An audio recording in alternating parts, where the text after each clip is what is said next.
Hello everyone. एक बहुत common समस्या इम्पोटेंसी, आम भाषा में जिसको नपुंसकता बोलते हैं, बहुत कॉमनली आज की जनरेशन में हो रही है। और इसके दो तीन बड़े से कारण हैं, उनको आप जरूर देखिए। तो सबसे पहले कारण आता है इसमें हमारी जो लाइफ स्टाइल है और जो स्ट्रेस है, उसके फैक्टर्स बहुत ज्यादा हमें देखने को मिलते हैं। आजकल देखें तो तनाव बहुत ज्यादा बढ़ा हुआ है, जिसकी वजह से ये प्रॉब्लम होती होती है। तनाव में भी हम देखते हैं किसी को परिवार में कोई प्रॉब्लम है, किसी को पैसे की प्रॉब्लम है, किसी की शादी नहीं हो रही है। तो ये कई तरह के तनाव हर किसी की लाइफ में आते हैं। किसी की लाइफ में ज्यादा है, किसी की लाइफ में कम है, बट सभी की लाइफ में तनाव, स्ट्रेस, इस तरह की सिचुएशंस आती रहती हैं। कोई पेशेंट या कोई व्यक्ति उसको ज्यादा अपने अंदर ले लेता है कि छोटी छोटी चीजों में तनाव उसको मिलता है और वो उसको अंदर एब्जॉर्ब करता रहता है। एक होता है कि छोटी छोटी चीजें हैं या थोड़ा बड़ा तनाव है, उसको आता है, उसका सोल्यूशन निकालता है और उसको साइड से कर देता है, क्योंकि भाई ये लाइफ है, इसमें तो ये चीजें आती रहती हैं, सभी की लाइफ में आती हैं। तो एक होता है स्ट्रॉन्ग विल वाला व्यक्ति, एक होता है कम विल वाला व्यक्ति, जिसकी स्ट्रॉन्ग थोड़ी, उसकी जो विल है थोड़ी कम है।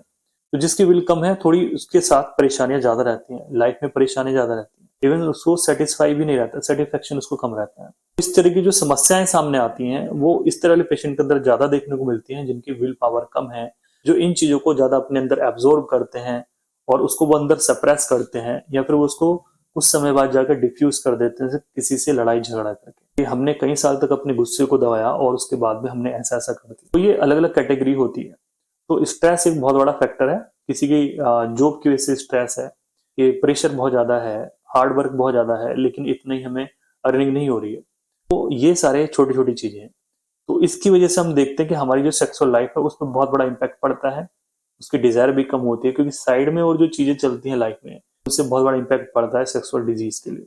तो डिजायर कम हो रही है तो इरेक्शन कम है, तो टाइमिंग कम है, सारी चीज जुड़ी हुई है। सेकंड आता है कि हमारी जो लाइफ स्टाइल है, जो पैटर्न है हमारा, कि डॉक्टर साहब हम 10 दिन या 7-8 दिन ऐसे जाते हैं, सुबह में जॉब पे जाते हैं और फिर 7-8 दिन बाद हम रात में जाते हैं। तो उससे आने वाले समय में डायबिटीज होने का खतरा रहता है, ब्लड प्रेशर होने का खतरा रहता है। हाइपरटेंशन और ये डायबिटीज ऐसी बीमारी है जो कि इम्पोटेंसी को, रिस्क फैक्टर है, इम्पोटेंसी को बढ़ाते हैं। हाई हाई ब्लड शुगर रहती है तो इम्पोटेंसी पेशेंट के अंदर नपुंसकता आनी शुरू हो जाती है। तो ये चीजें हैं। अगला इसी में आता है हमारा जो सोशल मीडिया है। इसमें आप देखेंगे इंस्टाग्राम है, फेसबुक है, या फिर और भी कई तरह के एप्लीकेशन है जिस पे आप ऑनलाइन बातें कर सकते हैं, लड़कियों से बातें कर सकते हैं, महिलाओं से बातें कर सकते हैं। आजकल आप देखेंगे कम से कम 36 एप्लीकेशन आपको इस तरह वाली मिल जाएगी, जहाँ पे आप पैसे डाल के किसी भी लड़की से बात कर सकते हैं अपनी मनपसंद की। जैसे आप बोलेंगे आप वो वैसे वैसे भी करेगी। तो ये सारी चीजें इम्पेक्ट करती हैं आपके सेक्सुअल लाइफ पे, आपकी जो डिजायर है उस पे। आप बहुत ज्यादा उसको देख के उत्तेजित हो जाते हैं, तो उसकी वजह से भी हमारे सेक्स की लाइफ पे बहुत बड़ा इम्पैक्ट पड़ता है। और या फिर अगर हम कोई ऐसी मूवी देखते हैं जो कि गंदी मूवी है, तो उसमें भी जो चीजें दिखाई जाती हैं वो भी आपकी लाइफ पे इम्पैक्ट जरूर डालती हैं कि कहीं मैं कमजोर तो नहीं हूँ। आपकी जो पावर है, जो आपकी जो विल पावर है, उस पर भी इम्पैक्ट पड़ता है। जो आपकी कॉन्फिडेंस है उसमें भी कमी आनी शुरू हो जाती है। दवाई की बात आती है तो आप आयुर्वेदिक दवाई लीजिए, होम्योपैथी दवाई लीजिए, कारण ढूंढिए आप सबसे पहले क्या कारण है।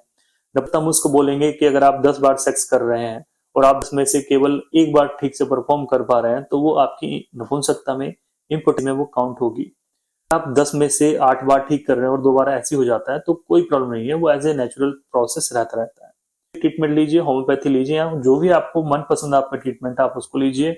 बट सबसे पहले आप अपना कारण ढूंढिए कि आपकी बॉडी के अंदर क्या कारण हो सकता है। कहीं आप वीक तो नहीं है, कहीं आपका हीमोग्लोबिन तो कम नहीं है, या फिर आपके अंदर कोई ऐसी बीमारी तो नहीं है जिसकी वजह से आपकी जो वीकनेस है वो बढ़ती जा रही है। ये मैंने बहुत सारे वीडियोस बनाए हुए हैं इस वाले टॉपिक के लिए, तो प्लीज जाके आप मेरे और वीडियोस देख सकते हैं। आज के इस वीडियो में इतना ही। Thank you so much.